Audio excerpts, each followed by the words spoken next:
Cash, how difficult is this moment for you? It's difficult. It's disappointing. It's not where we want to be. How surprised are you by the way this unraveled quickly in the ALCS? I'm very surprised. I'm very surprised this team is, in baseball, you have to put your best foot forward, obviously, when you're in October, and I don't think for whatever reason, we weren't able to put our best foot forward here in this series and offensively, really, during the postseason. You like consistency when you get to this point of the year. All the different lineup changes, how involved were you in those, and what was it that just didn't click?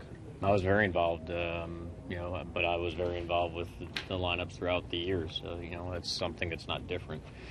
But ultimately, when things don't work and, haven't worked for a while, you have legitimate alternatives, you have to decide. And we felt, the last few days we were running out the best chance to win. I don't look back and have any regrets on that. So, do you expect to make major changes in this team for next year? We've got a lot of free agents, and every year the roster changes. So I don't know. I can't really tell you what constitutes major or not, but we do have a lot of, players that are free agents, and almost every one of them have contributed in a big way here. So we always have tough decisions every winter. Alex Rodriguez has 5 years left, $114 million. Do you expect him to fulfill those 5 years in New York? Would you entertain trade offers from other teams for him? I expect Alex to be here. I expect Alex to come back and be our third baseman. Obviously what just happened here, I just don't think it's reflective, of Alex's abilities, and I think that's true of a lot of the guys, not just Alex. I think, we didn't shine here at the most important part of the season where we have, throughout the season, and that's why we were one of the more potent offenses in the game and big threats. But at this particular time, in this particular week, especially in the last 10 days, we weren't able to demonstrate what got us here, and that's obviously disappointing. That's a lot of money to pay a guy that basically now is, you say, can't hit right-handers. If somebody's interested in talking to you, would you be willing to get rid of him if he would waive the no-trade clause? I wouldn't be willing to get rid of anybody unless it made sense for us, and I fully expect Alex to be here next year. Alex had not done as clearly, he hasn't done well against righties for whatever reason this particular year, but that can change. I mean, his history is different than that, so we go back to the drawing board. Everybody's going to go back to the drawing board and try to figure out a way to get back here. We had a lot of, the day we're talking about today is bad. This series with Detroit was bad. This particular team in this year, we had a lot of good. We found a lot of ways to be the best team in the American League at the regular season and get through Baltimore in the first round and get 4 games away from the World Series. So there's things that I don't want to forget. What got us here, what took place, the positives that this team did show a lot of heart and guts to get through a lot of injuries, but it's certainly disappointed and hard to stomach how we played here recently, and at the most important time of your year. We feel we let the fans down in New York and each other, at the same time, ourselves.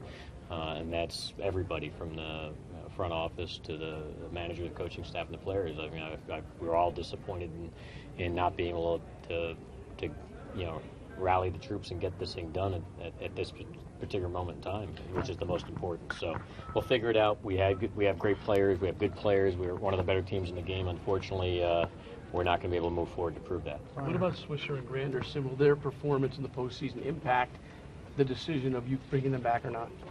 We have decisions to make. I mean, Granderson we control. Swisher's a free agent. So, Swish along with, Andy Pettit and Ichiro Suzuki and Kuroda and, Ibanez, and they're all free agents. And there's a lot of them. There's more than that. And so, they'll go into the free agent world, and, we'll have to, have another conversation on another day when we have our pro scouting meetings and we talk to ownership. And, there's a lot of people I got to communicate with. So certainly now's not the time to talk about what we can or will be doing or want to be doing. We didn't want our winter to start just yet, and but unfortunately, it's coming sooner than we wanted. Brian, what happened to Robinson Cano? it's hard to say. I mean, he's healthy, and it just, listen, a lot of guys in our lineup got cold at a really bad time, at the wrong time of year, and Robbie certainly was one of them, amongst others. So I know Alex gets a lot of publicity, but there's a lot of other people. This gets spread around. You lose as a team, and that one guy obviously put us in a position where we are today, which is going on. When you break this down, do you think you're going to come up with any deeper answers, or is it just going to be simply a lot of guys went cold? Well, no, I mean, a lot of guys did go cold. I mean, they're better hitters than that. You know that, Sweeney, and I know that. We've seen that, and listen, that's a fact. There's no dispute, and I don't care who wants to argue what. To me, and what we saw in this series and during the Baltimore series, despite getting past them on the offensive side, isn't a fair, accurate depiction of the capabilities of those players. I mean, it's just not. So, you got to get away from the emotions and the anger and the disappointment and or whatever you want to use, and then you got to step back and assess what you have and gravitate and wrap your arms around the ones you want to keep, and then try to pursue the ones you want to retain that are free agents, and then see what else is out there and try to live. And we're going to be back at this again. That's the one thing. I mean, you got to be in it to win it, and we've been in the position to get in this thing and play for something and dream big, and we got 4 games short of getting back to a World Series, and our job is to find a way to get that instant lotto ticket next year, which is getting into the postseason again and trying it again. That's it. What's your message to the fans of New York? We're going to keep fighting. I mean, just because the one thing I know that the Yankees stand for, and we've tried to stand for, is listen, we're always going to get back. We're going to promise we're going to try our best. We're going to do everything we possibly can.